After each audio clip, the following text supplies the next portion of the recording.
Hey guys, good morning. তোমাদের সবাইকে welcome আমার নতুন একটা মিনি ব্লগে। তো আমি আগের থেকে অনেকটাই প্রায় সুস্থ আছি, বাট রোদ্দুর এখনও সুস্থ হয়ে ওঠেনি। এই ভিডিওটা হচ্ছে অ্যাপেলোতে। আমি বাবুকে অ্যাপেলোতে ডাক্তার দেখাতে নিয়ে গেছিলাম, আর মানে ওই অ্যাপেলোতেই মানে অনেকগুলো মিডিয়ার ভিড় ছিল। আমি জানি না কে সেলিব্রিটি, কোন সেলিব্রিটি এসেছিলো, যেই কারণে এত ভিড় ছিল। সবাই বলছিল মিঠুন চক্রবর্তী, তা জানি না। যাই হোক, সিটি সেন্টার 2-এ গেছিলাম। রোদ্দুর অনেকক্ষণ ধরে বায়না করছো যে ও যাবে হচ্ছে একটু গেমিং জোনে, সেই কারণে তো ও নিচে ফার্স্টে যে কারগুলো চলে সেইগুলোতেও চেপেছিল। আর ততক্ষণ আমরা কফি এনজয় করছিলাম। তোমরা হয়তো আমার ইনস্টাগ্রামের স্টোরিতে দেখেইছিলে যে আমি ক্যাপিচিনোর ফটোটা দিয়েছিলাম, বাট ক্যাপিচিনোটা আমার ছিল না, সেটা ছিল বাবাইদার।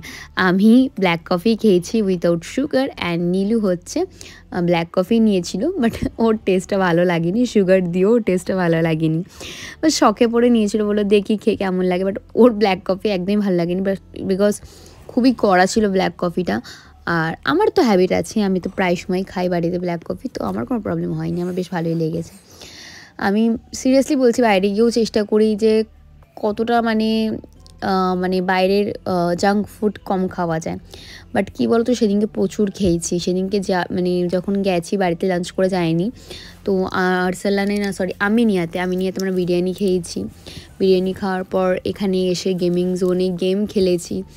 আমি কোনোবার গেম ট্রাই করি না, বাট এই গেমটা বেশ ভালো লাগছিলো, তো এই গেমটা খেলছিলাম। আর রোদ্দুর তো মানে একটার পর একটা, এইটা নয় ওটা নয় সেটা নয়, গেম খেলেই যাচ্ছে পাপার সাথে।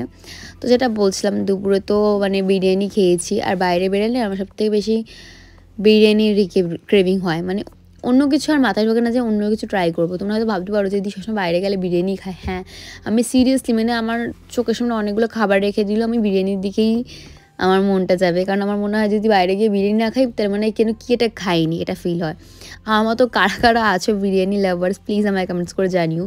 মানে আমি পোলাও খেতে ভালোবাসি, এমন না পোলাও খেতে ভালোবাসি না, নানও খেতে ভালোবাসি, বাটার নান ভালোবাসি, বাট ওই যে তবুও মনে হয় কি এটা খাইনি। বিরিয়ানিটা আমার দরকার লাইফে, এবার এত কিছু তুমি একসাথে খেতে পারবো না, সেটা হচ্ছে মেন প্রবলেম।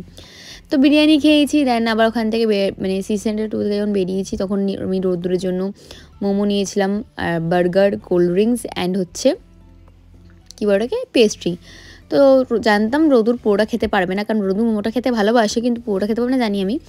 তো রোদ্দুর কিছুটা খেয়েছে মোমো, আর বাদবাকিটা আমি খেয়েছি। আমি আর বার্গারটাও খেয়েছি, বার্গারটা পুরো খেতে পারিনি, ভীষণ গা গোলাচ্ছে বার্গারটা খেয়ে।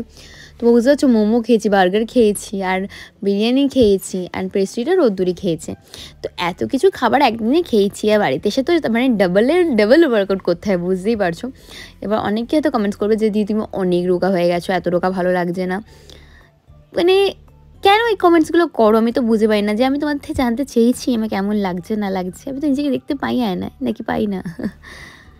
সত্যি বলতে আনহেলদি লাইফস্টাইল কাটানোর থেকে হেলদি লাইফস্টাইল কাটানো যে কতটা ভালো, সেটা যারা করে হয়তো তারাই জানে। আমি অনেকটা রোগা হয়নি, যেটা আমার ওয়েট থাকার কথা সেটাই আমার আছে। আর এই মন্দিরটা আমরা দেখছিলাম কিনবো বলে, তারপর কিনিনি, অনেক দাম বলছিল।